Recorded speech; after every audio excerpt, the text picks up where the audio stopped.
नमो भगवते वासुदेवाय। ओम नमो भगवते वासुदेवाय। ओम नमो भगवते वासुदेवाय। Canto 6, Chapter 1, Sloka 6.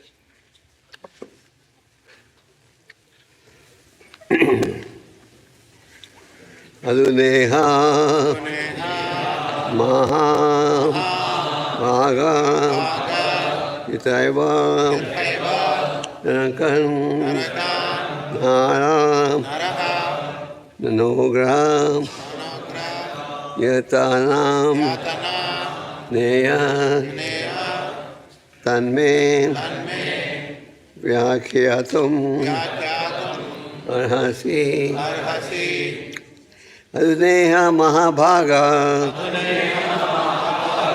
Yitaiva Narakan Anugra Bhutamanam Neya Tanme Vyakyatum Aduneha Mahabhaga Yitaiva Narakan Anugra Yatanam Neya Tanme Vyakyatum Arhasi Aduneha Mahabhaga Yataiva Narakan Anugra Yatanam Neya Tanme Vyakyatum Arhasi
यथैव नरकान्नरः नानोग्रयातनान्नेयात् तन्मे व्याख्यातुमर्हसि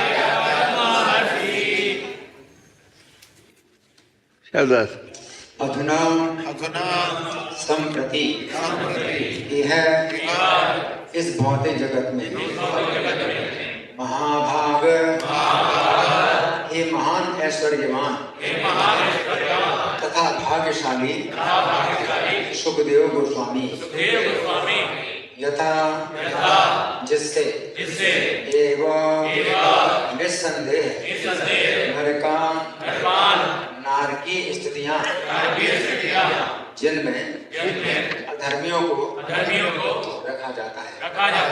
नरः मनुष्य नाना अनेक प्रकार के उग्र भयावह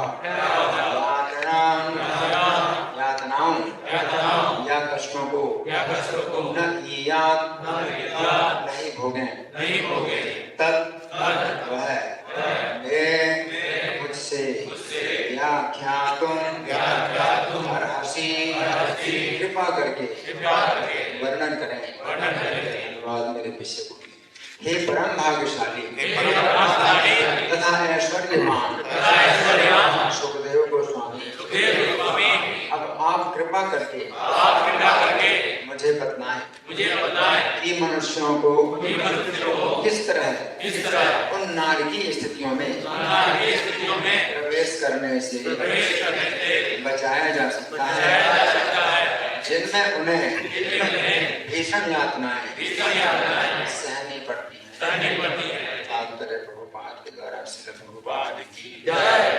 पंचम स्कंद के 26वें अध्याय में सुखदेव गोस्वामी ने बताया है कि जो लोग पाप कर्म करते हैं उन्हें नरक लोकों में प्रवेश करने के लिए तथा कष्ट उठाने के लिए बाध्य किया जाता है। क्योंकि महाराज परीक्षित भक्त हैं, अतः अब उन्हें चिंता है कि इसे किस तरह रोका जा सकता है। वैष्णव पर दुखी होता है। दूसरे शब्दों में उसे निजी कष्ट नहीं होता, किंतु अन्यों को दुखी देखकर वो दुखी होता है। प्रहलाद महाराज ने कहा, हे प्रभु, मेरी अपनी समस्याएं नहीं है, क्योंकि मैंने आपके दिव्य गुणों का गुणगान करना सीख लिया है। अतः मैं भाव समाधि में प्रवेश कर सकता हूँ। किंतु मेरी एक समस्या है, क्योंकि मैं इन धूर्तों तथा मूर्खों के विषय में सोचता रहता हूँ, जो माया सुख अर्थात क्षणिक सुख में लगे हैं और जिन्हें आपकी भक्ति का कोई ज्ञान नहीं। वैष्णव के समक्ष यही समस्या रहती है, क्योंकि वैष्णव पूर्णतया पूर्ण पुरुषोत्तम भगवान के शरणागत होता है, अतएव उसकी अपनी कोई समस्या नहीं रहती।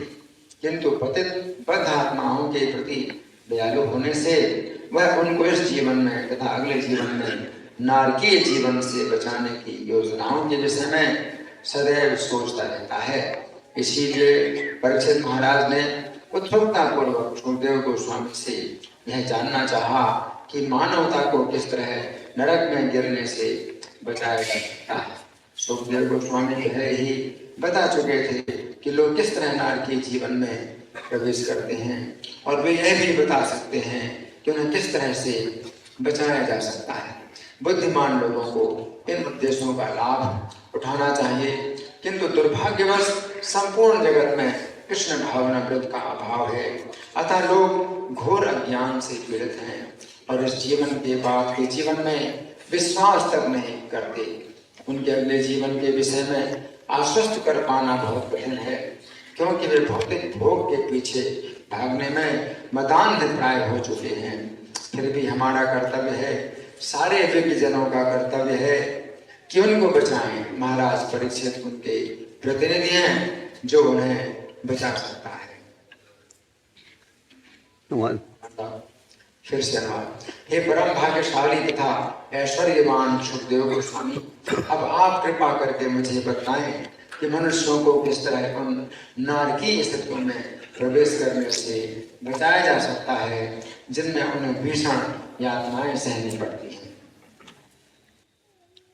ओम ज्ञानतिवृन्दस्य ज्ञानाञ्जनशलाकया चक्षुर्मिलितं तस्मै श्रीचैतन्यमनोभीष्टं स्थापितं येन भूतले स्वयं रूपा कदा वयं राधे वन्देऽहं श्रीगुरु श्रीयुतापदकमलं श्रीगुरुन् वैष्णवं श्रीरूपं सगजतं सहगणं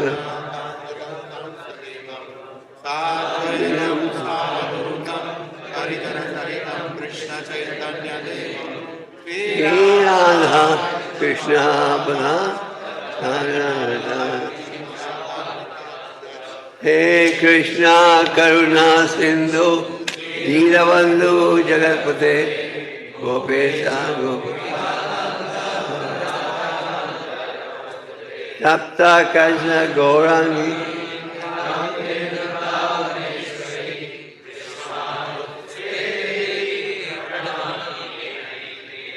वांछा का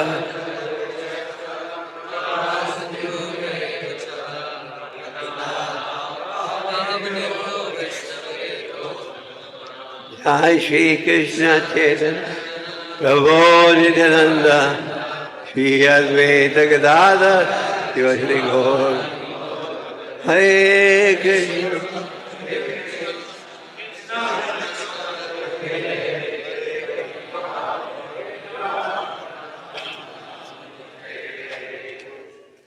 नेहा महाभागा सेवना कन्नड़ा अनुग्रह यथानम नेयत तन्मे व्याख्यातुम अर्हसि।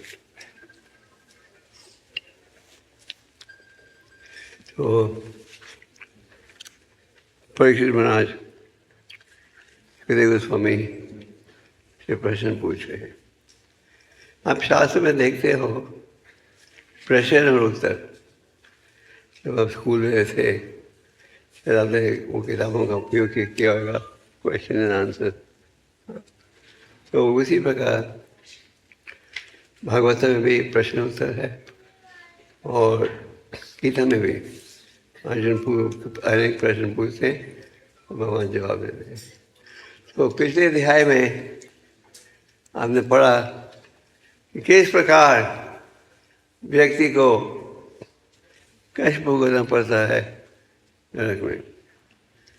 कर्मों के अनुसार हमें सुख और दुख प्राप्त होता है और अगर हम शास्त्र के विपरीत कार्य करते हैं तो उसी तो हमें क्या नरक में पहुँचना पड़ता है। और अलग अलग गलत कार्य के अलग अलग परिणाम है। जैसे साधारण स्थिति में अगर कोई व्यक्ति या थोड़ा पैसा चुराए वहाँ की सजा होगी। अगर ज़्यादा सामान चोरी करो या गंभीर क्राइम करो तो उसके अनुसार और गहरी सजा भुगतनी पड़ेगी। तो इसी प्रकार अलग अलग पाप के कार्य के लिए हमें अलग अलग प्रकार की सजा भुगतनी पड़ती है। ये ज्ञान कहाँ प्राप्त होता है? भगवान के श्रीमद् भागवत में 28 नरक के लोग हैं जहाँ बहुत गहरी तपस्या नहीं पड़ती है। उदाहरण के लिए अगर जैसे आज के समाज में हम देखते हो बिना भेदभाव के लड़के लड़की रिश्ता रखते हैं वगैरह। अगर आप रिश्ता रखो इंडिया तृप्ति का जो कि शास्त्र के विपरीत है तो आपको उस नरक लोक में पहुंचना पड़ता है जहाँ एक नंगी औरत की मूर्ति होती है और वो मूर्ति बहुत गर्म होती है, जलती इतनी गर्म कि आप छूओगे भी तो जल जाओगे। तो व्यक्ति को जबरदस्ती गले लगाना पड़ता है। अगर आप जानवर खाते हो ऐसे गाय का मांस तो जितने बाल हैं उस पशु में उतनी बार आपको जन्म लेना पड़ेगा, आपकी मृत्यु होगी। तो परीक्षित महाराज ने जब सुना कि कितना गंभीर कष्ट भोगना पड़ता है तो इस छत्तीसगढ़ में परीक्षित महाराज प्रश्न पूछते हैं। जैसे कि आज के श्लोक में परीक्षित महाराज क्या पूछ रहे हैं, कह रहे हैं कि कृपा करके आप मुझे शिक्षा दो कि किस प्रकार मानव व्यक्ति बच सकता है नरक में पहुंचने से। पीछे सुनाई दे रहा है? थोड़ा आवाज कम जा रहा है, नीचे क्या माइक ऊपर तक बस। कम जा रहा है? ठीक है, अभी ठीक है। वहाँ भी आवाज़ आ रही है। तो परीक्षित महाराज ने क्या किया, उन्होंने पूछा मेरे गोस्वामी ने, क्या पूछ रहे हैं कि ये शिक्षा बताइए कि नरक में पहुंचने से हम कैसे बच सकते हैं। तो प्रभुपाद जी का पूरा तात्पर्य जुड़ा हुआ है एक विषय पर कि वैष्णव का क्या सिद्धांत होता है। आपने देखा में सुना होगा, वैष्णव के विषय में कहते हैं बड़ा दुखा कि दूसरे को देखते हुए भौतिक कार्य में जुड़ते हुए उससे बड़ा दुख होता है। प्रभुपाद जी का जो तात्पर्य है ये इस श्लोक का, ये तात्पर्य निर्भर है भागवतम के 7वें श्लोक के ऊपर। भागवतम के 7वें स्कंद में आप क्या ज्ञान प्राप्त करते हो, आप ज्ञान प्राप्त करते हो प्रहलाद महाराज के विषय। प्रहलाद महाराज कौन है? महाजन है। सही वो धनादा शंभु कमार कपिलो मनु पर जन को भीष्म बड़ी गाय ऐसा कह बारह प्रसिद्ध महाजन हैं जिनके द्वारा हमें आध्यात्मिक ज्ञान प्राप्त होता है। मेरे बारे में एक कौन है? प्रहलाद महाराज। तो प्रहलाद महाराज की शिक्षा और उपदेश भागवतम के 7वें स्कंद में प्राप्त करते हो। प्रहलाद महाराज का सौभाग्य था जब वो माता के घर में थे उन्हें दिव्य ज्ञान प्राप्त हो गया था। और प्रहलाद महाराज माता के घर से निकलते ही उन्होंने क्या किया, प्रचार करना शुरू कर दिया। और प्रहलाद के अध्यापक संजना महाराज का कोई समझ नहीं आ रहा था कि कौन इस बालक को आध्यात्मिक ज्ञान दे रहा है। और उनके पिता वो डांटते थे संजना महाराज को। संजना महाराज कौन थे? प्रहलाद के टीचर। और संजना महाराज कहते थे हम ब्राह्मण हैं, हमें झूठा दोष मत दो, हमारे लापरवाही के कारण इसे ज्ञान प्राप्त होगा। कहते थे लगता है कि जो वैष्णव हैं वो वेश बदल कर आ रहे हैं मेरे बेटे को शिक्षा देने के लिए। तो प्रहलाद महाराज ने आध्यात्मिक ज्ञान प्राप्त किया था कब? वो माता के घर में थे। और प्रहलाद महाराज शुरू से ही छोटी आयु से ही प्रचार कर रहे थे। प्रहलाद महाराज की शिक्षा आप 7वें स्कंद में प्राप्त करते। तो इस श्लोक जिसका उपयोग प्रभुपाद जी ने इस तात्पर्य में किया है, यह 7वें स्कंद के 9वें अध्याय का श्लोक 43। तो इस श्लोक में प्रहलाद महाराज क्या कह रहे हैं? वो कहते हैं कि मुझे अपने आध्यात्मिक जीवन का डर नहीं है। मैं सीख गया हूँ निर्ध होकर किस प्रकार से जीना। पर मेरे फिर क्या चीज़ की चिंता है? मुझे चिंता है उन व्यक्तियों की जो कि सदा प्रयास करते हैं, किस लिए प्रयास करते हैं? सुख प्राप्त करने के लिए।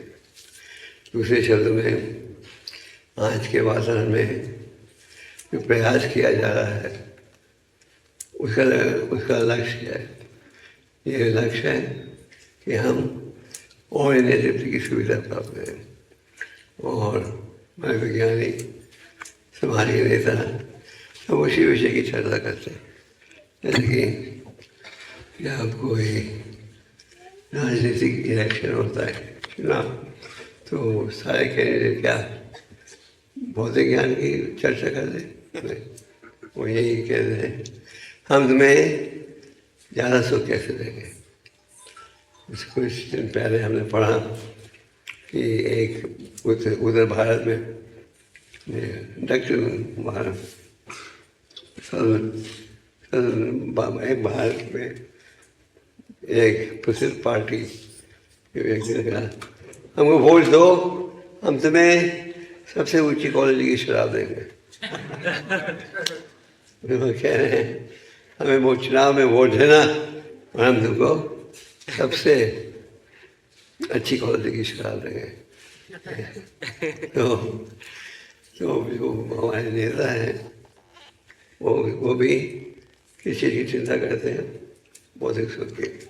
तो प्रहलाद महाराज ने कहा इस श्लोक में कि मेरे में आध्यात्मिक गुण हैं आपकी दया से, और मैं जुड़ा हूँ दृढ़ होकर भक्ति योग में। मैं चिंता क्या है? चिंता ये है कि जो व्यक्ति अज्ञानता में है कैसे उनका उद्धार किया जाए। ये है वैष्णव का सिद्धांत, कैसे पतितों का उद्धार किया जाए। जो वैष्णव भक्त है उसके पास ये ज्ञान है कि अभी दृढ़ होकर भक्ति योग में रहना चाहिए, पर वो चिंता क्या करता है? जो करोड़पति, जो अनेक व्यक्ति प्रयास कर रहे हैं भगवान की कृपा के बिना सुख प्राप्त करने के लिए, और ये प्रहलाद महाराज का भाव। तो प्रहलाद महाराज इस श्लोक में क्या पूछ रहे हैं? वो कह रहे हैं, पूछ रहे सुखदेव गोस्वामी से, आप कृपा करके मुझे ऐसी शिक्षा दो कि इस प्रकार जीवात्मा बच सकती है नरक में जाने से। यह है उत्तम भाव। तो इसके लिए जब भगवान के भक्त चाह के कार्य में जुड़ते हैं, क्यों जुड़ते हैं? क्योंकि भगवान की इच्छा है कि संदेश का प्रचार हो। तो प्रहलाद महाराज का एक ही भय था कि किस प्रकार लोगों को जोड़ा जाए भक्ति योग में, क्योंकि जब तक हम ऊंचा सिद्धांत को अनुकूल नहीं करें, जब तक हम पाप के कार्यों को त्याग नहीं सके। तो प्रहलाद महाराज का जो भाव है बड़ा ऊंचा भाव है। और इस श्लोक में परीक्षित महाराज भी उसी प्रकार के भाव को प्रकट कर रहे हैं जैसा भाव प्रहलाद ने प्रकट किया था। परीक्षित महाराज गोस्वामी से क्या पूछा? ये बताइए कि किस प्रकार लोग नरक में जाने से बच सकते हैं। तो इस अध्याय में भी आप पढ़ते हो किस प्रकार जो वैष्णव भक्त है सदा चिंता में रहता है कैसे लोगों का उदाहरण किया जाए। परीक्षित महाराज है मैं एक रूप से प्रसन्न थे। क्यों? क्योंकि वो जुड़ गए थे भक्ति योग में दृढ़ होकर। He was determined to share the father bhakti yoga. एक तरह से वो खुश थे क्योंकि वो उनके मन में कोई विचलित होने का प्रश्न नहीं था। उनका मन जुड़ा हुआ था 24 घंटे इसमें भगवान की सेवा में, भगवान की लीला में इत्यादि। तो इस कार्य के वो खुश थे। ब्रह्ममुहूर्त प्रसन्नात्मा सोचती नहीं करते। इतना आप पढ़ते हो जो व्यक्ति आध्यात्मिक मार्ग में जुड़ता है वो सदा आनंद में होगा। तो एक रूप से खुश थे कि देर होकर भक्ति योग में जुड़े हैं और शुरू से ही वो आध्यात्मिक कार्य में जुड़े थे। तो साथ में वो दुखी भी थे। किस विषय पर दुखी थे? दुखी थे कि बस जीव प्रयास कर रहे हैं सुख की स्थिति को सुख की स्थिति में बदलने के लिए। तो simultaneously he was happy and unhappy. खुश थे कि वो भक्ति योग में जुड़े हैं, और दुखी थे जब वो देखते थे कि किस प्रकार इतने बच्ची वो दिखाए में जुड़े हैं और आध्यात्मिक कार्य से दूर रह रहे। तो ये होना चाहिए भक्तों का भाव। आप कहोगे तो हमारे में तो उस प्रकार का भाव नहीं है। मानते ही नहीं है, प्रहलाद महाराज जाता गया भाव। पर हमें इन महात्माओं की शिक्षा का लाभ उठाना चाहिए, और लाभ उठाकर हमें क्या प्रचार करना है। जैसे कि शास्त्र में कहा गया है, सबसे प्रिय कौन है, भगवान क्या कहते हैं गीता में, तुम्हें यहाँ प्रचार करो। चौथे स्कंद में नारद मुनि शिक्षा देते हैं प्रचेतस को। प्रचेतस प्रचीन परिषद के पुत्र थे, और उन्होंने बहुत गहरी तपस्या की थी। तो नारद मुनि ने कहा, अगर भगवान को प्रसन्न करना चाहते हो, 3 सरल उपाय है। दयाया सर्वभूतेषु संतुष्टेन कीनवम्। अच्छा विषदेषु। अगर भगवान को प्रसन्न करना चाहते हो तो 3 विधियों का पालन करो। दया की भावना। तो दया 2 प्रकार के होते हैं, भौतिक और आध्यात्मिक। आध्यात्मिक दया का अर्थ है, हम जानते हैं कि उन्हें जब वो भक्ति हुई हो को नहीं स्वीकार करें, कभी सुख प्राप्त नहीं होगा। तो ये तो उन्होंने कहा दयाया सर्वभूतेषु, सब योनियों के ऊपर क्या करो, दया की भावना करो। सबके ऊपर दया की भावना। संतुष्ट ये नो के नो, आप संतुष्ट रहो, जो भी प्राप्त हो भगवान की कृपा से। वैसे देखा जाए भौतिक समाज में कोई संतुष्ट नहीं होता, सच बात है। हर व्यक्ति प्रयास करते जाता है और प्राप्त करने के लिए। आप देखते हो कि जो करोड़पति हैं वो भी प्रयास करते हैं अपनी संपत्ति को बढ़ाने के लिए। ये नहीं सोचते वो संपत्ति कमा रहे हैं, वो यही लगता है हम गरीब हैं और कमाना चाहिए। तो संतुष्टि कि सर्वेंद्रिय पास शांति अच्छा, और जो मन बुद्धि इंद्रियों का उपयोग करता है किसी में भगवान। तो यहाँ नारद मुनि कह रहे हैं, अगर तुम भगवान को पसंद करना चाहते हो तो केवल इन 3 विषयों का उपयोग करें। और भगवत में 30 स्कंद में भगवान के पीड़ा देने की शिक्षा प्राप्त करते हो। तो देवभूति ने कहा कि भगवान के क्या गुण है, वैष्णव के क्या गुण है, वैष्णव को हम कैसे पहचानते हैं, का अर्थ क्या है, दया, सब पर दया की भावना। तो असली दया प्राप्त हो सकती है जब हम समाज में भगवान का ज्ञान का उपदेश है, इसी तरह असली दया प्राप्त होती है। कई बार लोग कहते हैं तुम्हारे कृष्ण वाले मंदिर बनाते जाते हो, मंदिर की क्या आवश्यकता, हॉस्पिटल बनाओ, गरीबों को भोजन दो। तो ये है विचुअल पाइटी, हम लोगों को भौतिक सुविधा दें, और क्योंकि सोचते हैं भौतिक भौतिक दया क्या कहते हैं। हम ये नहीं कहते कि भौतिक दया मत प्रस्तुत करो, पर सबसे महत्वपूर्ण दया क्या है, भगवान के ज्ञान का विस्तृत करना।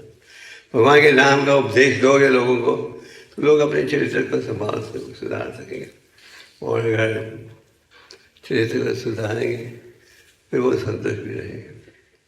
जैसे कि हमने यहाँ तात्पर्य में बाबा जी क्या कह रहे हैं कि दया होनी चाहिए आध्यात्मिक दया सब जीवात्माओं के ऊपर।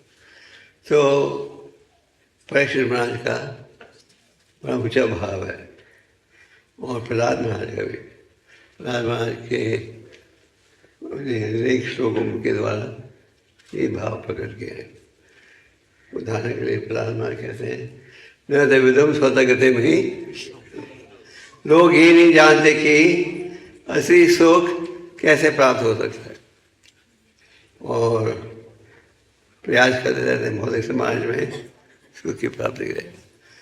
रेगिस्तान में आप जल को कभी प्राप्त, रेगिस्तान में जल प्राप्त होता है, अगर कोई कहे उस रेगिस्तान में हमने जल का स्थान ढूंढ लिया है, कोई बड़ी बात नहीं है।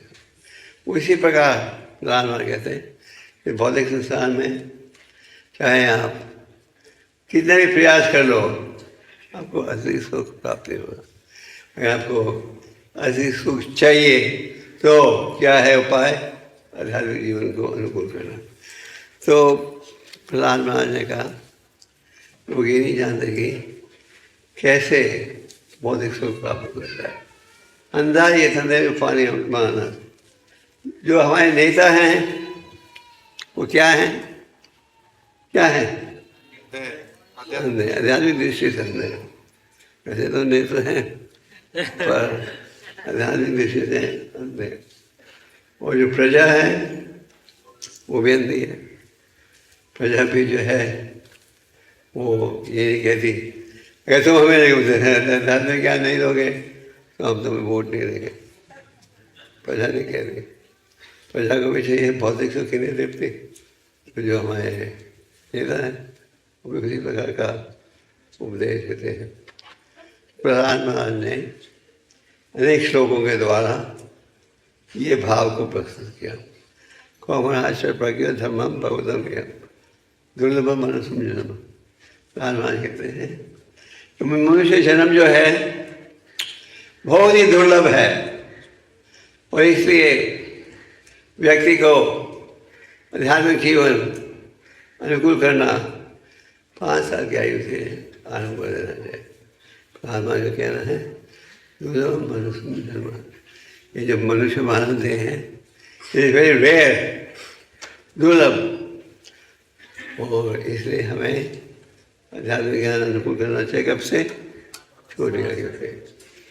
आज हम समाज में देखते हैं हमें सरकार रिटायर कर देगी, पेंशन भी हमारी आ रही होगी, भक्ति के लिए हम छोटे हैं। लोग कहते हैं ये उम्र थोड़ी है भक्ति करने की, बड़े होकर करना। भक्ति के लिए वे वेरी यंग। तो प्रहलाद महाराज कहते हैं हमें पूरी आयु से ही आध्यात्मिक ज्ञान को अनुकूल करना हमको देना चाहिए। तो वैष्णव भक्त क्या है? उसमें दया की भावना रहती है।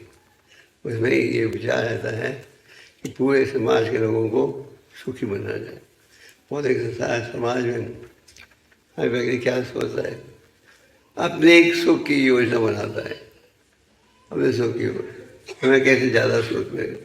पर हम ये नहीं सोचते कि हमारा कर्तव्य क्या है? पूरे समाज को सुखी बनाना। तो ये बड़ा ऊंचा सिद्धांत है पर ये है वैष्णव सिद्धांत। तो यहाँ कहा जा रहा है कि जो भक्त है क्या सोचता है? कृष्ण भक्ति की कमी है। प्रभु जी तात्पर्य में कहते हैं समाज में कृष्ण भक्ति का अभाव है। समाज में शॉर्टेज ऑफ व्हाट? कृष्ण भक्ति का अभाव है। इसलिए हम देखते हैं समाज में बेचैनी, निराशा, तनाव, चिंता बढ़ते जा रही है। वो अच्छे तरीके से जा रहा है और जो पृथ्वी पर आपका बोझ बढ़ जाए फिर उसकी सजा भी भोगनी पड़ती है। तो प्रहलाद महाराज का भाव था लोगों को आध्यात्मिक ज्ञान दिया जाए। प्रहलाद महाराज के पिता जैसे आप जानते हो ऊंचे कोटि के असुर थे, ऐसे नहीं? तो उन्होंने अपने बेटे को कोई कठिनाई में रख उनको पहाड़ की चोटियों से नीचे फेंका इत्यादि। तो प्रहलाद की हमेशा सुरक्षा हुई। राखे कृष्ण हमारे के रखे। तो प्रहलाद महाराज का ज्ञान प्राप्त करने आप प्राप्त करते हैं। प्रहलाद महाराज ने क्या किया? जो उसके साथी थे, सबको प्रचार करके वैष्णव बना दिया। और जब हिरण्यकशिपु को पता लगा प्रहलाद के प्रचार के द्वारा सारे साथी भी वैष्णव बन गए हैं, तो बहुत ही क्रोध आया। उन्होंने सोचा कि अब इसका वध करना चाहिए। तो जो अशुभ भाव के व्यक्ति हैं उनके मन में एक ही प्रकार की चिंता होती है, हमें और कैसे प्राप्त हो। और इंडिया तृप्ति के विषय में शास्त्र आप पढ़ते हो, चाहे कितना भी प्रयास कर लो भौतिक समाज में अवस्थी सुख प्राप्त नहीं कर सकोगे। जैसे कि आज के वातावरण में अनेक करोड़पति हैं, हम सोचते हैं कि इंद्रिय तृप्ति की सुविधा प्राप्त हो सकती है इस धन के आधार पर आपके अपने आप को कष्टों से बचा सकते हो। भगवद गीता में भगवान क्या कहते हैं, भौतिक जगत के दो कैरेक्टरिस्टिक्स है। क्या है वो? दुखालयम। हम क्या प्रयास कर रहे हैं? दुखालयम को सुखालयम बनाने के लिए। तो जब भी कष्ट हो तो हम क्या भौतिक उपाय सोचते हैं। और मान लो उम्र में बढ़ते जा रहे हो, आपके चीक्स में रिंकल आते जाती हैं, क्या सोचते हैं? छुपाएंगे इसी सबको, हम ब्यूटी पार्लर में जाते हैं। अगर आप देखते हैं कि ब्यूटी पार्लर कोने कोने में, क्यों? कि हर व्यक्ति अपने बुढ़ापेपन को छुपाना चाहता है। आपके बाल सफेद हो रहे हैं तो हम क्या करते हैं? रंग करा देते हैं। कान में सुनने की योग्यता कमजोर हो रही है तो हम हियरिंग एड ले लेते हैं, छोटे से छोटा। पहले जब हियरिंग एड आए बहुत बड़े होते थे, दूर से आप पहचानने देते थे ये आदमी बहरा है। उन्होंने इतने छोटे बना दिए हैं कि आप देख नहीं सकते। आँखें कमजोर हो रही हैं, आपको चश्मा पहना अच्छा नहीं लगता, नो प्रॉब्लम, आपको कॉन्टैक्ट लेंस पहनाए।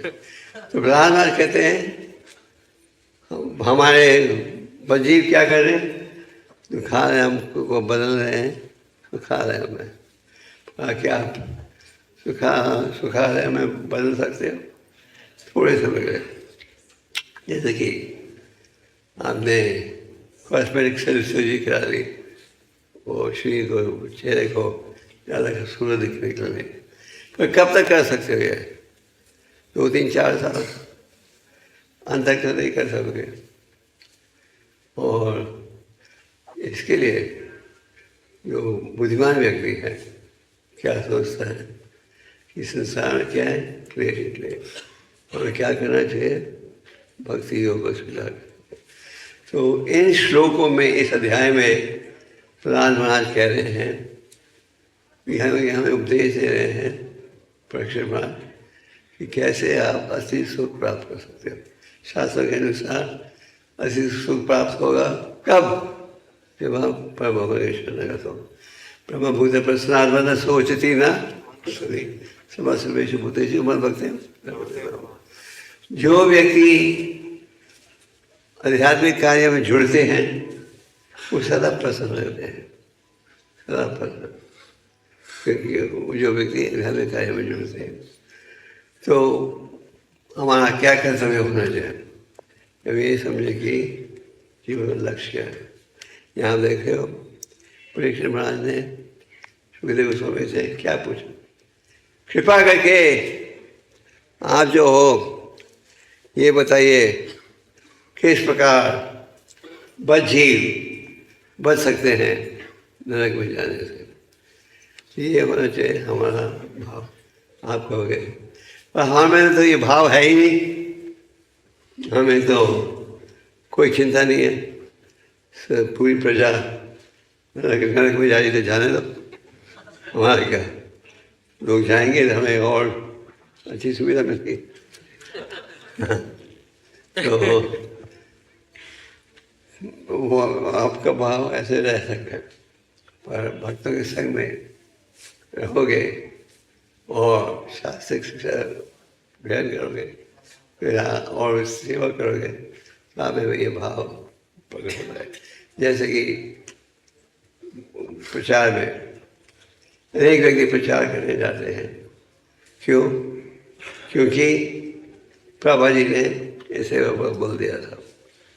तो प्रभा जी ने कहा, अगर तुम मुझे प्रसन्न करना चाहते हो तो क्या करो? नंदगम करो। तो हालांकि हमें 100% समझ नहीं आ रहा प्रचार करने क्यों जाते हैं, क्योंकि हमारे आचार्य ने कहा है, प्रभा ने कहा है, हम उनके वचनों में विश्वास रखते हुए इस कार्य में जुड़ते हैं। और कार्य में जुड़ने से आपकी भी जो आप भी ज़्यादा आनंद प्राप्त कर सकोगे कार्य के द्वारा। तो हम क्या आवश्यक है? मानाचार्यों में श्रद्धा, उनकी शिक्षा में विश्वास। तो परीक्षित महाराज पूछ रहे हैं किस प्रकार से ये संभव है कि भौतिकवादियों को बचाएं नरक में जाने से। तो ये है सबसे ऊंचा दान। तात्पर्य में प्रभा ने कहा है कि विशेष पृथ्वी पर क्या चीज़ का भाव है, किस चीज़ का भाव है? कृष्ण भक्ति की कमी। बाकी सिद्धांत जी कहते थे, it is shortage of anything in the world, it is love of God. ये धार्मिक ज्ञान की कमी है। और जो वैष्णव भक्त हैं वो क्या करते हैं? प्रयास करते हैं कि ये ज्ञान जो है पहुँचाया जाए हर व्यक्ति के पास। तो बिना भेदभाव के हम प्रचार करते हैं। जब वर्षा आती है तो वर्णिश इक्वली हर जगह गिरती है, चाहे पहाड़ हो, खेती हो, सागर हो। इसी प्रकार जो भक्त है बिना भेदभाव के भगवान का संदेश देने का प्रयास करता है। और ये इस कलयुग में क्या है साधन?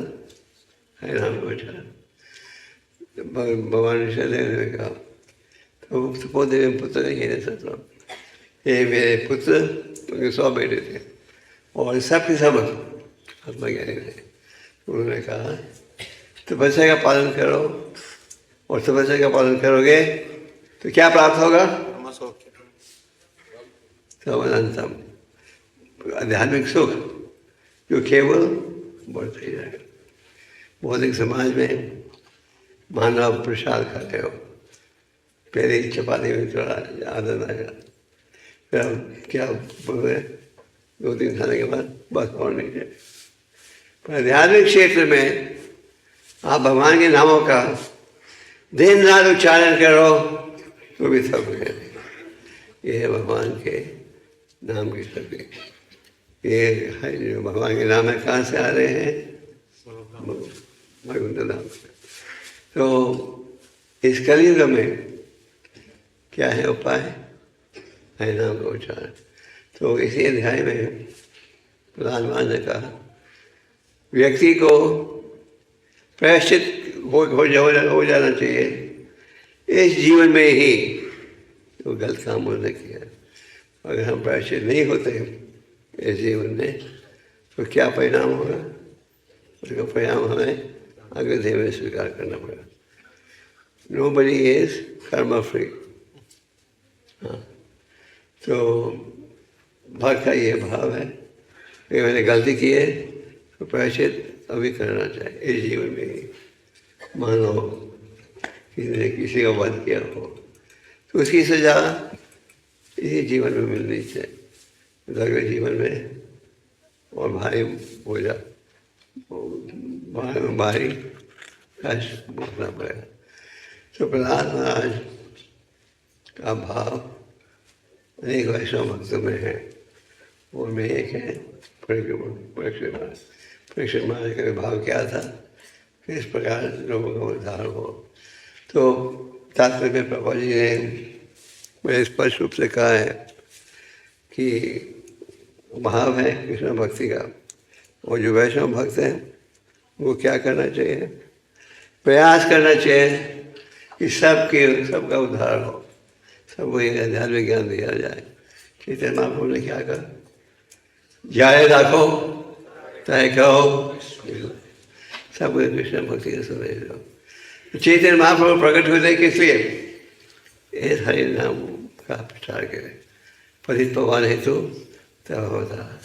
आप जो हो सब अवतारों में सबसे दयालु हो, क्योंकि बिना किसी भेदभाव के हमें हरि नाम दिया, किसे सबको हरि नाम दिया।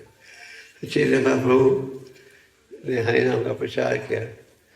महाप्रभु वाराणसी में आए, वहाँ उस समय मायावती सन्यासियों की बहुत बड़ी सभा चल रही थी, और जो मायावती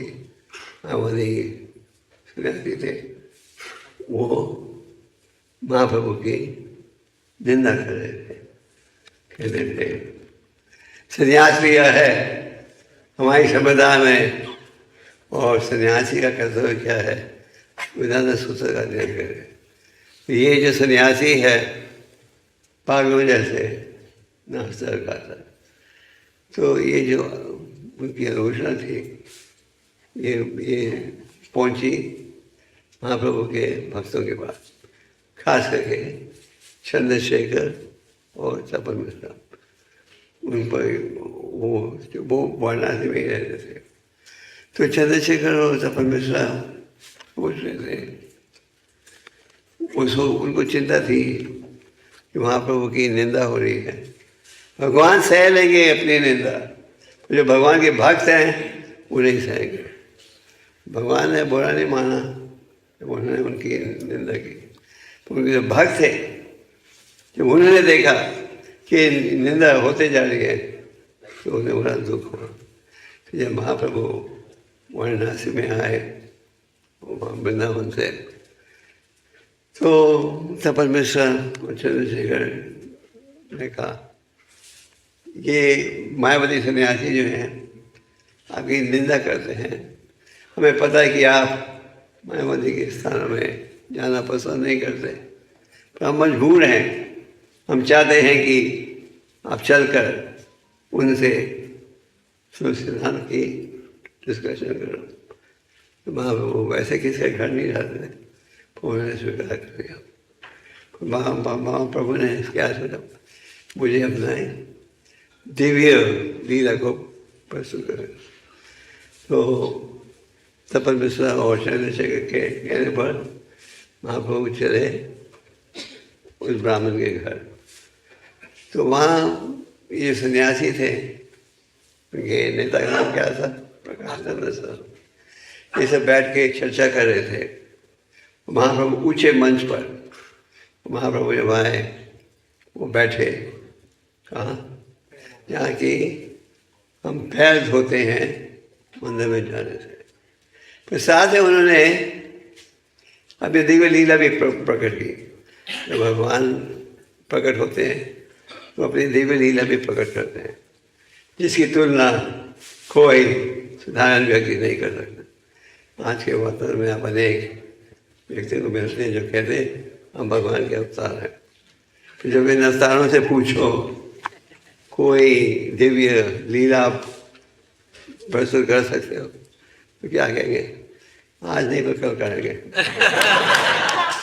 तो महाप्रभु ने बचपन से ही दिव्य लीला प्रकट की थी। महाप्रभु बैठे जहाँ की लोग बैठते हैं, लोग आते हैं पाँव धोने के लिए, और उन्होंने अपने चेहरे से इतना प्रकाश प्रस्तुत किया, ऐसे लगा कि हजारों सूर्यों की रोशनी ये उपस्थित है। तो जब इतना तेज प्रकाश उनके चेहरे से मायावती सन्यासी ने देखा, तो समझ गए ये कोई साधारण सन्यासी नहीं है। उनके गुरु आए प्रकाशानंद सरस्वती, महाप्रभु के हाथ को पकड़कर उन्हें ऊपर बिठा दिया मंच पर। ये था अज्ञात सुकृति का कार्य। उन्होंने ये सेवा की जिसके द्वारा उनको अधिक लाभ प्राप्त हुआ, अधिक कृपा प्राप्त हुई।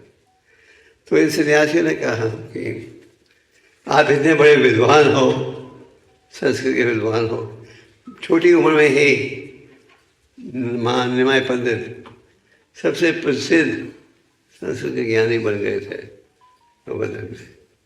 आपकी इतनी महिमा है, अब हमारे साथ बैठकर वेदांत सूत्र का अध्ययन क्यों नहीं करते हैं? महाप्रभु ने कहा,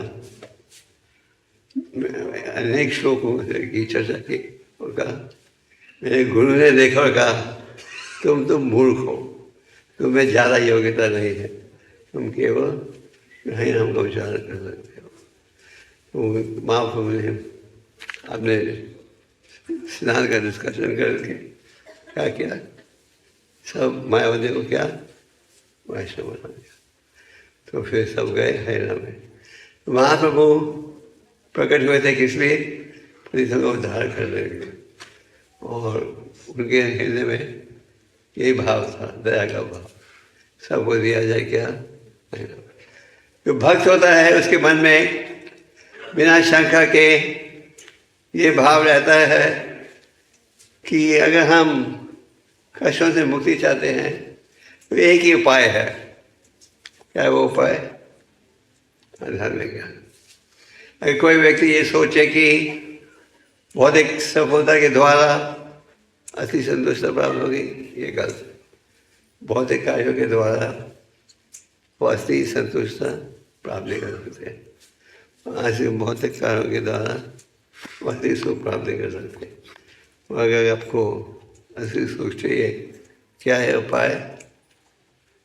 भक्ति योग में जुड़ना। तो परीक्षित महाराज ने फिर गोस्वामी से पूछा था कि मुझे ऐसा ज्ञान दीजिए जिसके द्वारा मैं जन्म मृत्यु के बंधन से मुक्त हूँ। परीक्षित महाराज ने कहा कि मुझे वैसा ज्ञान दीजिए जिसके पालन से मुझे किसी प्रकार का भौतिक आकर्षण नहीं हो। परीक्षित महाराज ने कहा, उन्होंने बड़ा अच्छा उदाहरण दिया। उन्होंने कहा कि एक हाथी तालाब में जाता है स्नान करने के लिए, उसका देह साफ हो जाता है, फिर वो आकर बैठ जाता है मिट्टी में, वही शरीर क्या हो जाता है, ठंडा हो जाता है। तो उनका भाव ये था कि ये क्या धर्म है, आप प्रायश्चित करो फिर पाप करो। आप प्रायश्चित कर रहे हैं, ये गलती की, ये गलती की, ये गलती की, और हम बाहर जाकर वही कार्य करते हैं जिसके द्वारा हम जन्म मृत्यु के बंधन में फंसते हैं। तो परीक्षित महाराज की इस विषय में रुचि नहीं थी। जैसे लगभग हर धर्म में हम जब धर्म के स्थान में जाते हैं तो हम प्रायश्चित करते हैं, ये गलती की, ये गलती की, ये गलती की, अब नहीं करेंगे, फिर बाहर आके फिर करते हैं। तो परीक्षित महाराज की इच्छा क्या थी कि उन्हें ऐसा ज्ञान प्राप्त हो जिसके द्वारा जो इंद्रिय तृप्ति का भाव है वो समाप्त हो जाए। वो ये नहीं चाहते थे हम धर्म के सर में जाएं, प्रायश्चित करें, फिर बाहर आकर फिर पाप करें, फिर प्रायश्चित करें। सिनिंग एटोनिंग, सिनिंग एटोनिंग, सिनिंग एटोनिंग, इसमें उनकी रुचि नहीं थी। उन्होंने पूछा ऐसा ज्ञान दीजिए जिसके द्वारा ये जो पाप के कार्य में जोड़ने की इच्छा है वो क्या हो जाए, वो समाप्त हो जाए। दैट इज रियल भक्ति। तो प्रश्न के उत्तर में सुखदेव गोस्वामी ने क्या कहा? सबसे पहले उन्होंने कहा कि शुद्ध भक्ति द्वारा ही ये भाव अनुकूल हो सकता है। केचित केवल भक्तिया वासुदेव। आप भक्ति योग के में जुड़ोगे तो फिर ये भौतिक आकर्षण करेगा। फिर आप ये भाव, आज पाप करो कल प्रायश्चित करो, फिर पाप करो प्रायश्चित करो, ये जो भाव है ये निकलेगा। ये केवल दूर हो सकता है अगर हम ये निर्णय करें कि हमने शुद्ध भक्ति को स्वीकार करना है निष्काम भाव से। कृष्ण भक्त निष्काम देव शुद्ध मुक्ति मुक्ति सिद्धिगामी।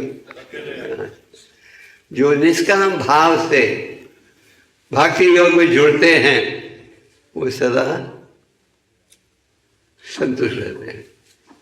इसकी तुलना में दूसरे मार्ग अपनाते हैं मुक्ति मुक्ति सिद्धिगामी सकाली वो सदा अशांत रहते हैं। तो श्रीमद् भागवतम के द्वारा भी हम क्या देखते हैं? भक्ति योगी है असली ज्ञान। जब व्यासदेव नारद मुनि के पास पहुँचे उन्होंने क्या कहा? मेरे रचना में कुछ कमी रह गई है, मैं महसूस हो रहा था कुछ कमी रह गई है। जब उन्होंने श्री गोस्वामी से नारद मुनि से पूछा, नारद मुनि ने क्या कहा? उन्होंने शुद्ध भक्ति का ज्ञान नहीं दिया और फिर उन्होंने श्रीमद् भागवतम का संदेश दिया। तो श्रीमद् भागवतम में शुरू से अंत तक क्या है? भक्ति योग की महिमा का गुणगान। किस प्रकार भक्ति योग के द्वारा आप परम भगवान को प्रसन्न कर सकते हो। भक्तिया माम अभिजाना, गीता में भी वही निर्णय है। तो परीक्षित महाराज जानना चाहते थे किस प्रकार ये जो भौतिक आकर्षण है उसे हम नष्ट कर सकें। भगवद गीता में भगवान कहते हैं 4 परिस्थितियों में लोग मेरी शरण में आते हैं। चतुर्विधा बनते हैं। कौन है? जिधानी चाहिए और जिज्ञासु, ज्ञानी और रोगी रूपी।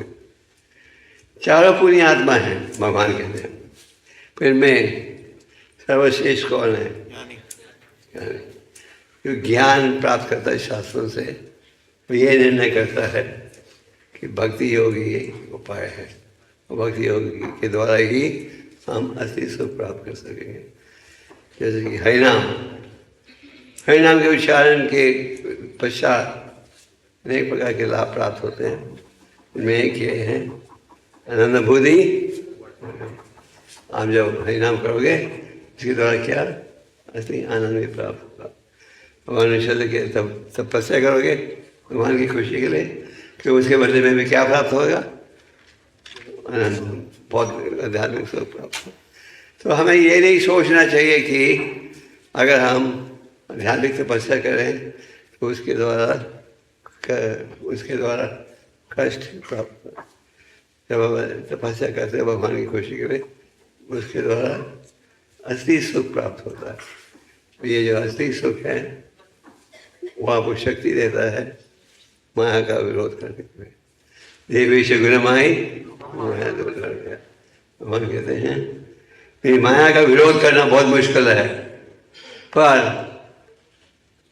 अगर कोई मेरे शरणगत हो तो फिर वो मेरी शरणगत होने के लिए पतियों का पालन आवश्यक है। तो सुखदेव गोस्वामी से परीक्षित महाराज क्या पूछ रहे हैं? प्रश्न पूछ रहे किससे? आत्मज्ञानी व्यक्ति से। अगर हम प्रश्न पूछें तो किसे पूछना चाहिए? आत्मज्ञानी व्यक्ति से। परीक्षित महाराज ने प्रश्न पूछे सुखदेव गोस्वामी से, अर्जुन ने प्रश्न पूछे परम भगवान से। तो अगर हम प्रश्न पूछें तो हमें भगवान के बोनाफाइड भक्तों से पूछना चाहिए और फिर आपको ठीक उत्तर प्राप्त होगा। और परीक्षित महाराज पूछ रहे हैं कैसे? सुखदेव गोस्वामी से। सुखदेव गोस्वामी ने कहा केचित केवल भक्ति, कि शुद्ध भक्ति के द्वारा ही हृदय का भौतिक आकर्षण नष्ट होगा और शुद्ध भक्ति ओनली ऑल्टरनेटिव। तो आज के श्लोक में परीक्षित महाराज प्रश्न पूछ रहे हैं। क्या था उनका प्रश्न? आप कृपा करके ऐसी शिक्षा दीजिए जिसके पालन से हम व्यक्ति को रोक सकें नरक में जाने से। दूसरे शब्दों में हम उनका भौतिक आकर्षण को दूर कर सकें, क्योंकि जब तक भौतिक आकर्षण रहेगा, जब तक ये तब तक भाव रहेंगे, जब तक आप भगवान की शरणगत नहीं हो पाओगे। अगर हमें परम भगवान की भक्ति चाहिए तो क्या है उपाय? शुद्ध भक्ति के सिद्धांत का पालन करो। और शुद्ध भक्ति के सिद्धांत का पालन करोगे तो भगवान क्या कहते हैं? सर्वधर्मा परित्यज्य मामेकम हम तो हम समय पाप है मोक्ष स्वामी। सब धर्म को छोड़कर मेरे शरण में आओ और मैं तुम्हें यकीन दिलाता हूँ क्या? मेरे धाम आओगे। भगवान कहते हैं मेरे धाम आओगे। तो भगवान के धाम जाना कठिन भी है, सरल भी है। अगर हम भगवान की शिक्षा का लाभ उठाएं तो सरल है, अगर हम मनमानी सिद्धांत का पालन करें तो असंभव है, कठिन है। तो आज के श्लोक में हम क्या पढ़ते हैं? ये परीक्षित महाराज पूछ रहे हैं, ये नहीं पूछ रहे उनके स्वार्थ के लिए, वो ये नहीं पूछ रहे कि मुझे और सुविधा कैसे प्राप्त होगी। वो पूछ रहे हैं हे भगवान, दूसरों को कैसे बचाया जाए, उनको कैसे जोड़ा जाए ईश्वर भक्ति में, क्योंकि आध्यात्मिक ज्ञान के कम ना हो तो हम भौतिक कार्यों में जुड़ते हैं। और भौतिक कार्यों में जुड़ोगे तो उसका परिणाम ही भुगतना पड़ेगा। परीक्षित महाराज की इच्छा थी कि सबका उद्धार हो, सब जीव क्या बन जाए? सुखी बन जाए। यह है वैष्णव भक्त का भाव। तो हमें इस प्रकार के भाव को अनुकूल करना चाहिए। और आगे जाकर आप क्या पढ़ोगे? आजमन की कथा, जिसमें आप ये पढ़ते हो भगवान के नामों में कितनी शक्ति है और भगवान के नामों के उच्चारण से भगवान हमारी सुरक्षा करते हैं।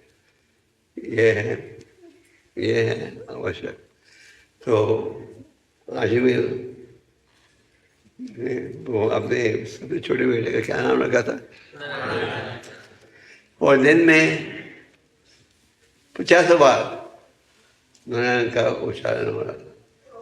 जब यामदूत आए आजमन को सजाने के लिए यामदूत को देखते ही डर गए। उन्होंने क्या किया? छोटे बेटे का नाम पुकारा बड़े गहरे भाव से।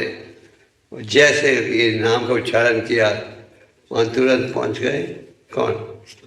विष्णु, भगवान विष्णु के प्रतिनिधि। और उन्होंने यामदूतों को रोक दिया, नहीं तो मैंने सजा के लिए नहीं ले जा सकते। और जब वार्तालाप हुई तो यामदूतों ने यामराज से पूछा, आपने यहाँ पे अनेक समय भेजा है पापियों को आपके पास लाने के लिए, नरक में सजा भुगतने के लिए। तो ये पहली बार है कि हम गए थे, वो हमें किसी ने रोक दिया आपके आदेश का पालन करने के लिए। यामराज ने क्या कहा? आगे से उनको मत छूना, क्योंकि भगवान का नाम का उच्चारण करते। तो आखिर परीक्षित का प्रश्न क्या था? किस प्रकार ये जो पाप का इतने तीव्र आकर्षण है इससे हम दूर कर सके। तो और उपाय उत्तर में क्या है?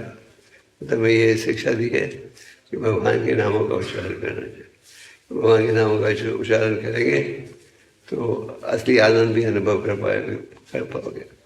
आनंद बुद्धि वर्धनम। So the holy name is the remedy for this aid. The holy name is the solution to all problems. And the holy name is chanted personally can give you love of God. So ये है श्रीमद् गौतम का नाम नमन चिंतामणि कृष्ण चैतन्य विग्रह पूर्ण शुद्ध नित्य मुक्त भगवान के जो नाम है चिंतामणि परस्पर जैसे हैं और ये सबसे पवित्र है। So the holy name is remedy for this case. तो हमें क्या करना चाहिए? प्रयास करना चाहिए हरि नाम का उच्चारण बढ़ाएं और सावधानी से करें, शास्त्र को पढ़ें, भक्तों के संग में रहें और विनम्रता का भाव अनुकूल करें। ये इम्पोर्टेंट। श्री महाप्रभु सनातन गोस्वामी को शिक्षा दे रहे थे भगवान के शरणागत होने के क्या लक्षण है? तो कई सब भक्त कहते हैं हम शरणागत होना चाहते हैं, उसकी आवश्यकता क्या है, लक्षण क्या है? जो अनुकूल है स्वीकार करो, जो प्रतिकूल है त्यागो। ये स्वीकार करो कि परम भगवान हर चीज़ के स्वामी हैं। ये स्वीकार करो क्या? कि हमारी इच्छाएं भगवान की इच्छाएं पर निर्भर होनी चाहिए। ये नहीं जैसे कई लोग कहते हैं कि हमारी इच्छा भगवान की इच्छा नहीं, भगवान की इच्छा हमारी इच्छा होगी। तो जो भगवान की इच्छा है उसके आधार पर हम जीवन को बिताओ। और विनम्रता कि यहाँ साथ में विनम्रता का भाव अनुकूल करना चाहिए, और फिर आप भक्ति योग में के माध्यम से भगवान के शरणगत हो सकोगे। तो ये श्लोक बड़ा महत्वपूर्ण है और तात्पर्य भी बड़ा महत्वपूर्ण है। इसमें प्रभुपाद जी से बड़े गहराई के साथ में शिक्षा दी है कि आप भगवान के शरणगत कैसे हो सकते हो। भक्तों का क्या भाव रहता है कि सबको क्या दिया जाए, ये ध्यान नहीं। तो इस समाज में अगर किसी चीज़ का भाव है, किसका भाव है? भक्ति सिद्धांत जी कहते थे, with all the shortage of anything in the world, it is knowledge of the love of God. हमें कृष्ण भक्ति में रुचि लेनी चाहिए, और ये एक साधन है जिसके द्वारा आप संतुष्ट हो सकते हो और हृदय की मैल को दूर कर सकते हो। अर्जुन ने पूछा था भगवान से तीसरे अध्याय में, कैसे व्यक्ति जुड़ जाता है गलत कामों में? तो उन्होंने क्या कहा? काम ऐसे क्रोध ऐसे अर्जुन को। फिर भगवान ने कहा ये शत्रु जो है कहाँ निवास करता है? कहाँ निवास करता है? मन बुद्धि और इंद्रियों में। फिर भगवान ने कहा ज्ञान के तलवार से इस शत्रु का वध कर दो। उसका अर्थ है शास्त्रों को पढ़ो, शास्त्रों को सुनो, इसके द्वारा आध्यात्मिक ज्ञान प्राप्त करो। आध्यात्मिक ज्ञान के बल पर आप भौतिक आकर्षण को त्याग सकते हो। So this is a scientific and proven method. When you practice it, you get the result. Hare Krishna.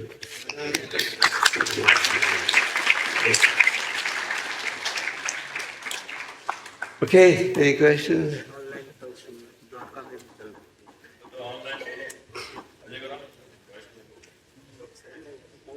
Online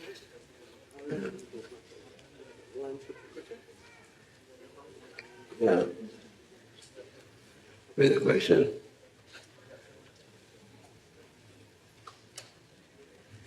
हरे कृष्णा महाराज, दंड प्रणाम। बहुत बहुत धन्यवाद आपका महाराज इस लेक्चर के लिए।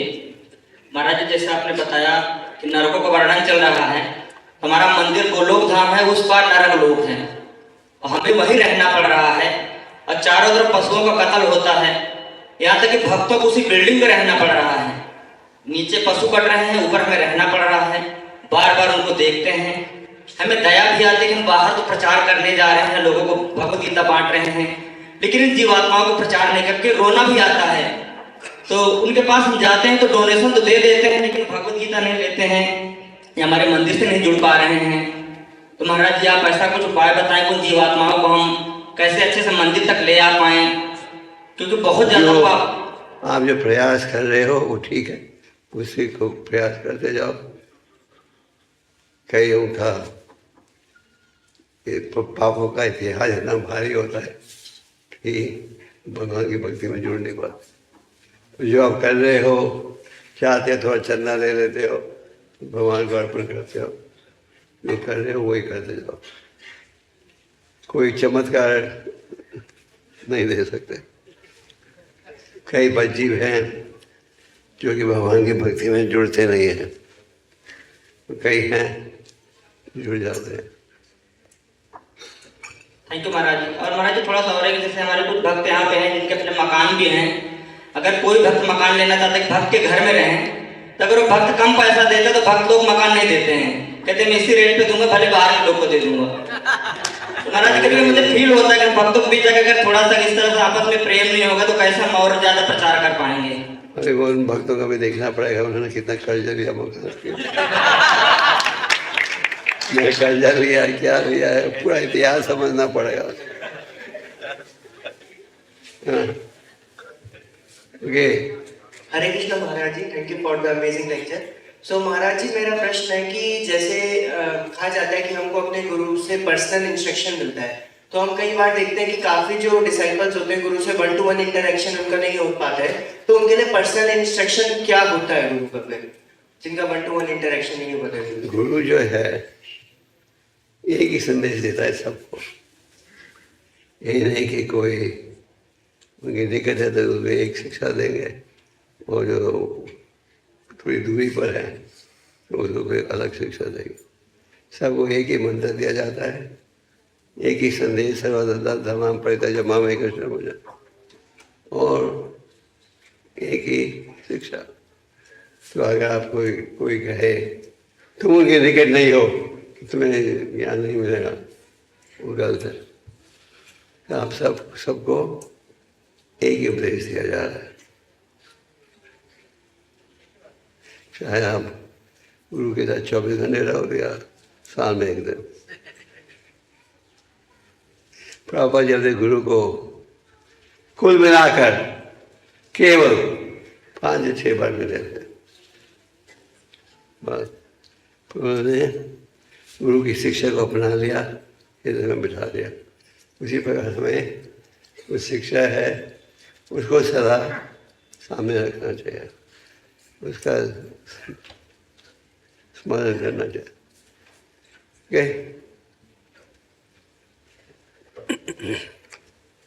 या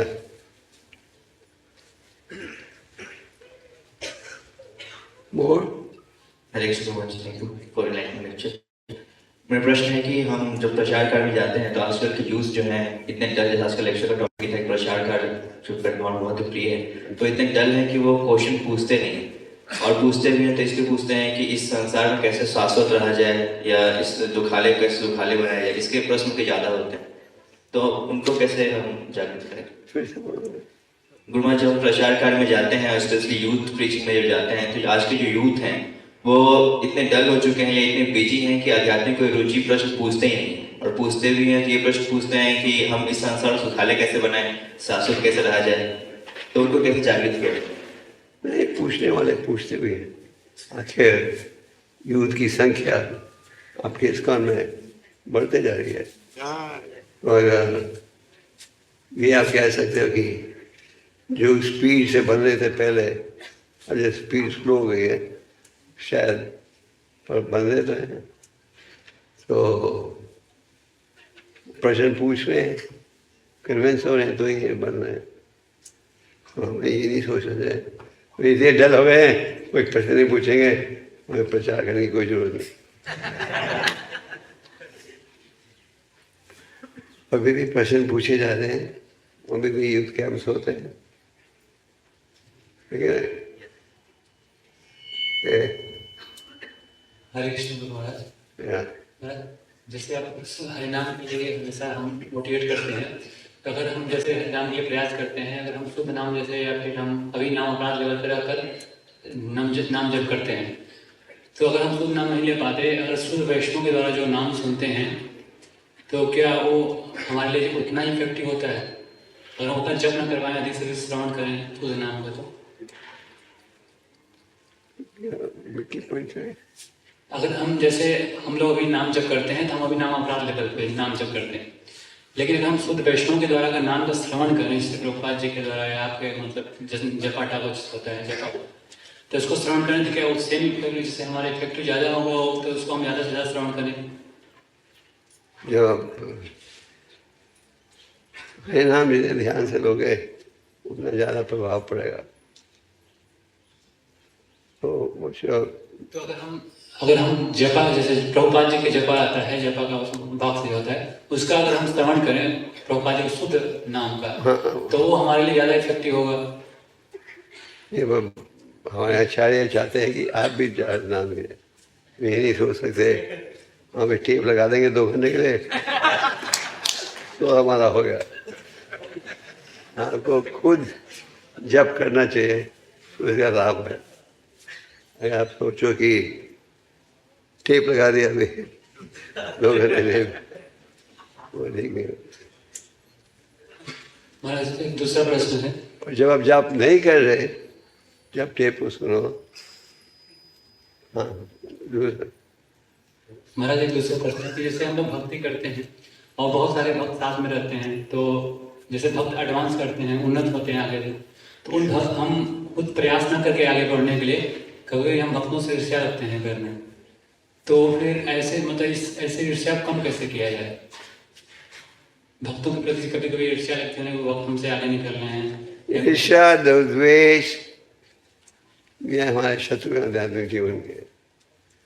लस्ट, एंगर, ग्रीड, भगवान गीता में क्या कहते हैं? I wish to have. तो ईर्ष्या से हमें बचना चाहिए। शास्त्रों में अनेक श्लोक हैं जहाँ ये उपदेश मिलता है, ईर्ष्या से हमें बचना चाहिए। क्वेश्चन कम। आप ये सोचो कि ईर्ष्या अक्सर क्यों होती है? किसी और के पास कोई सुविधा होती है जो आपके पास नहीं है, तो आप ये सोचो कि जो हमें मिलना चाहिए भगवान ने दिया हुआ है, उसे संतुष्ट रहो। और अक्सर ईर्ष्या होती है जब आप देखते हो किसी और के पास कोई सुविधा है जो आपके पास नहीं है, तो आप सोचो कि भगवान ने दिया है बहुत है, इससे संतुष्ट रहो। बाइबल में कहा, जीसस ऐसे कहा, काउंट योर ब्लेसिंग्स। ये देखो कि भगवान ने कितने गिफ्ट दिए हुए हैं। और चैतन्य महाप्रभु ने क्या कहा मोगा को, जब तक ईर्ष्या रहेगी भगवान तुम्हारे हृदय में निवास नहीं करेंगे। तो ये है अनाथ में गिने जाते हैं। अनाथ निवृत्ति होती है भजन क्रिया के माध्यम से। जैसे आपका भजन जाप बढ़ेगा वैसे अनाथ भी कमजोर होते जाएंगे। कि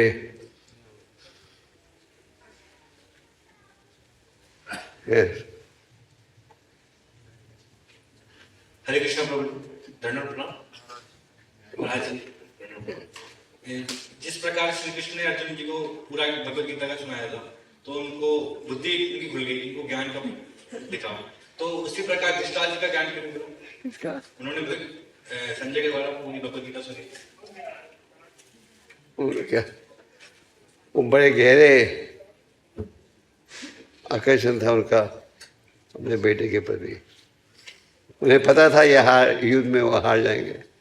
इन्हें पता था कि विजय होगी, भय होगी, पर उनका आकर्षण इतना गहरा था कि अपनी बुद्धि को कंट्रोल में नहीं कर सके।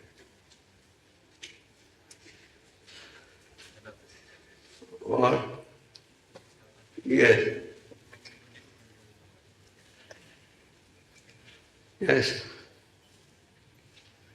आप लोग मैराथन कर रहे हो ना? मैराथन चल रहा है कब तक? 15 तारीख तक। हाँ पूछिए। हरे कृष्ण महाराज जी।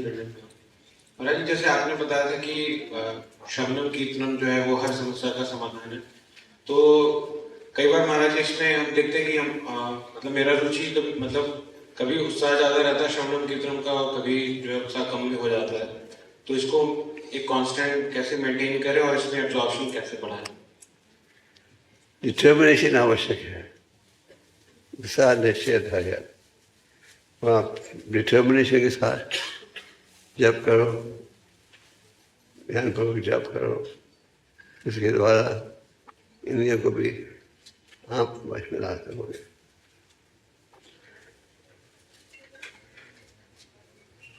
प्रयास करेंगे डिटर्मिनेशन के साथ, फिर सफलता प्राप्त होगी। हर चीज के लिए हमें प्रयास करना पड़ता है।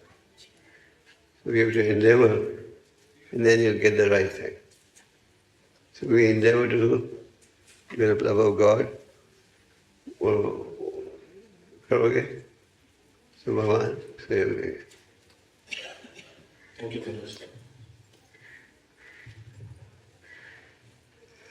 Okay, we just take one or two more. No question online? Yes. Sure. हरे कृष्ण महाराज जी, दंडवत प्रणाम। महाराज जी, मेरा जो क्वेश्चन है वो सगुण भक्ति और निर्गुण भक्ति से है। एक्चुअली गुरु ग्रंथ साहिब जो है उसमें भी जो अंग है उस 1080 उसमें ऑलरेडी मेंशन है कृष्णा के different names like Gopala and saviour of Draupadi.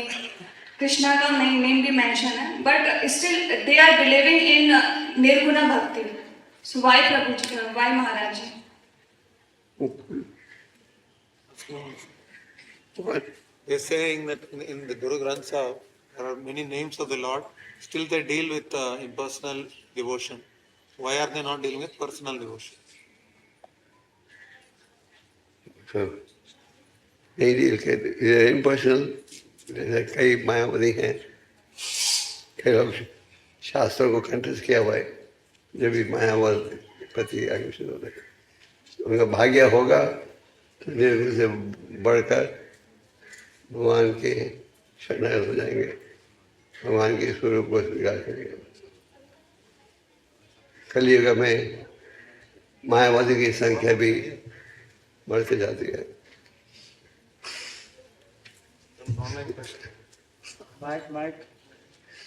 सब जुड़े तो सबसे बेहतर रहेगा। आप प्रचार करो उनको, ऊपर आपके प्रचार जैसे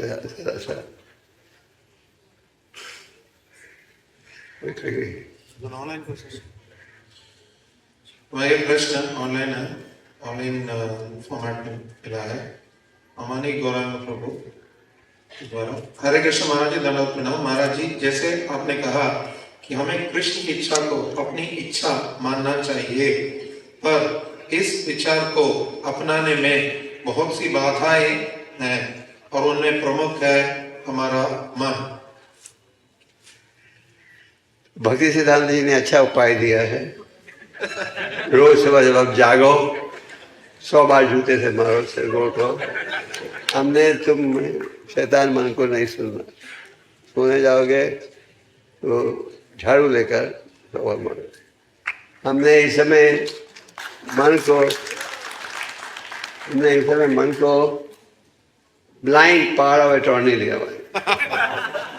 पावर ऑफ अटॉर्नी होता है ना, तो मेरे बिहार पर साइन कर सकते हो। हमने मन को पूरा पावर ऑफ अटॉर्नी दिया हुआ है। जो मन कहता है ओके करेंगे।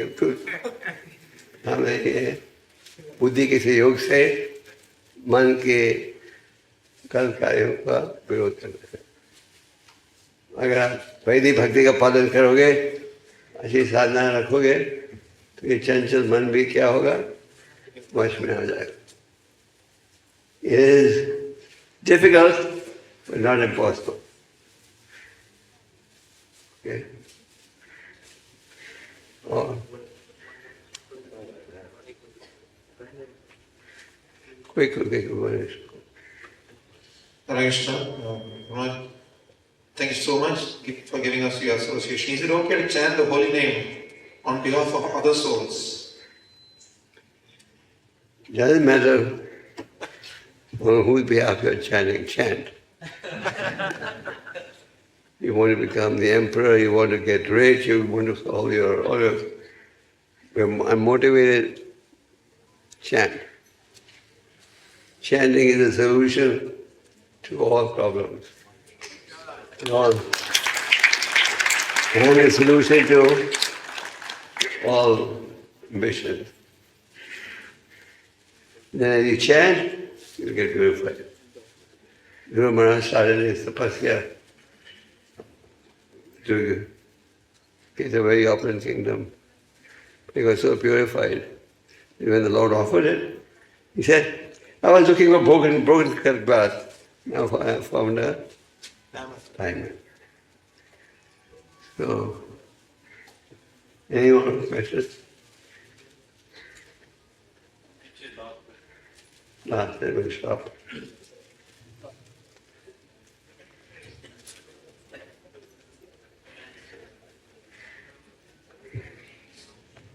हरे कृष्णा महाराज, बहुत बहुत धन्यवाद। महाराज, जैसा कि आप बता रहे थे कि हमें सभी जीवों पे दया करनी चाहिए, दया करनी चाहिए। कई बार वो हमें कमजोर समझ के हमें नुकसान पहुंचाते हैं, तो दया करने की क्या समय सीमा होनी चाहिए, कब तक दया करनी चाहिए? तो वहाँ उनके प्रति दया से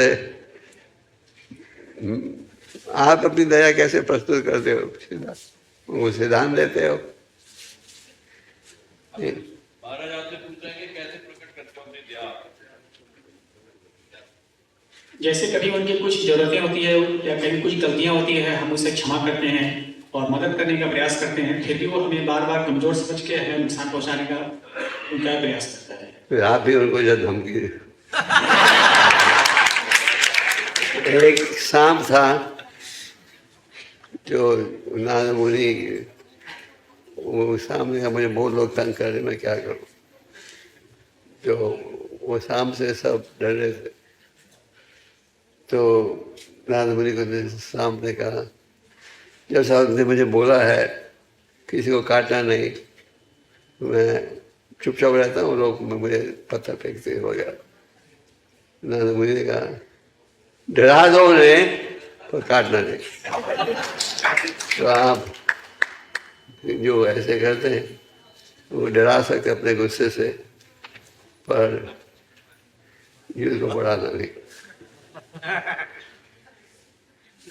ओके,